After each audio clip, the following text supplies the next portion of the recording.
Hey everybody, how do I look? How doth I look? Getting better, huh? Guess what? The new issue of MMT Trader is now out. Finally, I got it out there. Yeah, last week we did not have an issue because, I had to do this to myself. No, I was away, of course, so there was no issue last week. So now the new issue is out.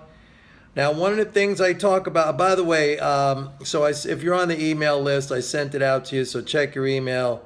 If you didn't get it, you can go directly to the website, pitbulleconomics.com, and click on the tab that says products, and make sure you are logged in with your username and password.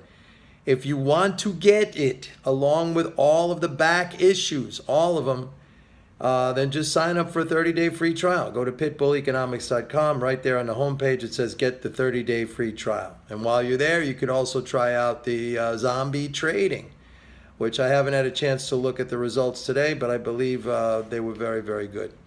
Now, one of the themes that I've been talking about here on these videos, and also I discuss it further in the report. And listen, I might be way, way out there on this. This is a big, big macro kind of theme. Maybe I'm thinking too hard about this. I welcome your comments, but I talk about the weaponization of the U.S. dollar. The weaponization of the U.S. dollar. The United States has become very, very aggressive in its use of economic sanctions, and most importantly, that includes not just the freezing of assets, which is something, we as a country have done for a long time when we want to try to punish regimes or individuals or companies that we do not like or who are opposed to our interests, but also now sort of locking entire countries out of the global dollar-based clearing and transaction system. That means out of the SWIFT banking system, freezing assets, out of the banking system generally, out of clearing systems. Now this could be extremely, extremely debilitating for entire nations, and of course for people and investment and consumption.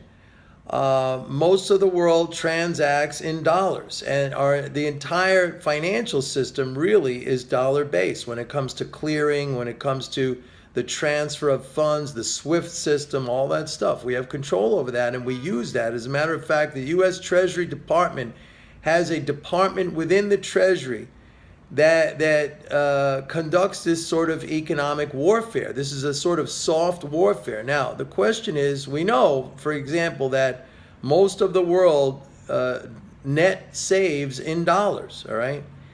And I know there's been a lot of people for a long time running around saying, that the U.S. dollar is going to lose its reserve status. And they've been saying that because they say we run deficits and we run trade deficits. That's all BS. That's all nonsense. It has nothing to do with that. We run deficits, especially trade deficits. It's not even our fault.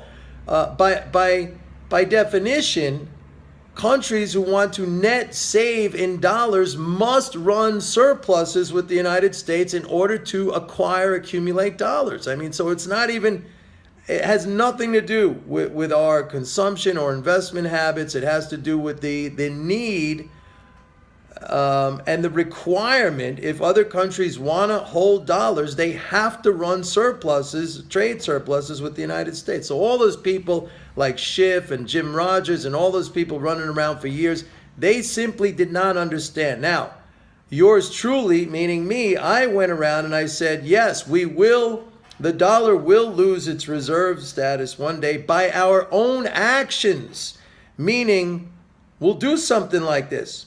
We'll turn the dollar into a weapon where it's literally becomes like the sword of Damocles hanging over someone's head, that if a country suddenly falls out of favor with U.S. policy, they could be shut out of the global economy. Now, who wants to take that risk? That is an enormous risk. Now, again, I might be going way off on a tangent here, but we're starting to see this, boom, the 3 sanctions now on Russia. This last one was really, really onerous because it doesn't just punish Russia for no reason, by the way. It also punishes any other country or company that does business with Russia. It specifically targets Russia's energy industries. You know, in the long run for Russia, it might be a fantastically positive thing, because the less reliant they are on exporting their energy, save that for your people. That is a national treasure for your people, cheap energy. You don't want to sell that off. Come on. If I was running that country, forget about it. As a matter of fact, if I was running just about any country, forget about it. And I am running for president here in 2020. So for those of you who have not contributed to my campaign, please go to gofundme.com/Mike Norman for president, all right? And something, contribute.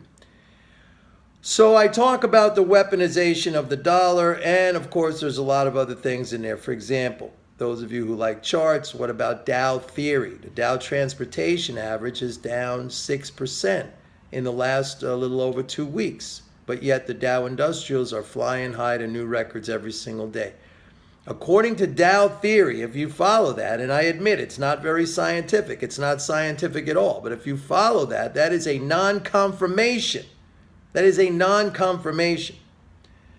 So something to pay attention to if you follow that. I mean, maybe you don't follow that, which is fine, all right? I don't hold it against you either way.